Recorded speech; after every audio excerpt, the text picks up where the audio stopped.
السلام علیکم پیارے دوستو، یہ تو سب جانتے ہی ہیں کہ آج سے 4000 سال پہلے حضرت ابراہیم علیہ السلام نے خانہ کعبہ کی بنیاد رکھی۔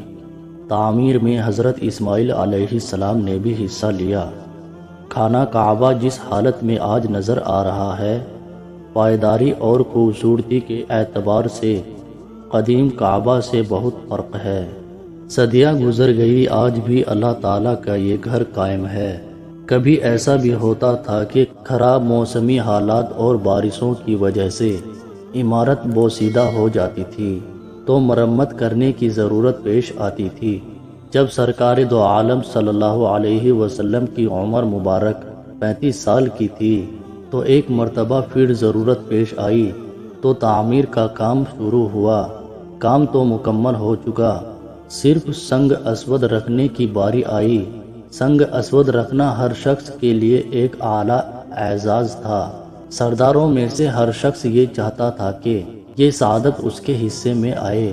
اس کے لیے لڑائی جھگڑے کی نوبت آ چکی تھی۔ بعد میں اتفاق رائے سے یہ بات منظور ہوئی کہ اگلے روز صبح سویرے سب سے پہلے جو شخص صحن کعبہ میں داخل ہوگا وہ جو فیصلہ کرے گا ہم مان لیں گے۔ دوسری صبح سرکار دو عالم صلی اللہ علیہ وسلم کو صبح کعبہ کی طرف آتے ہوئے دیکھ کر سب نے ایک آواز کر کہا، صادق آ گئے، امین آ گئے۔ سرداروں نے فیصلہ کرنے کا اختیار آپ صلی اللہ علیہ وسلم کو دیا۔ آپ صلی اللہ علیہ وسلم ثالث مقرر ہوئے۔ آپ صلی اللہ علیہ وسلم نے ایک چادر منگوائی۔ درمیان میں آپ صلی اللہ علیہ وسلم نے اپنے مبارک ہاتھوں سے سنگ اسود رکھا اور اس کے کونے سرداروں سے پکڑوا کر حجر اسود کو خانہ کعبہ تک لے گئے، اس کی جگہ پر رکھ دیا۔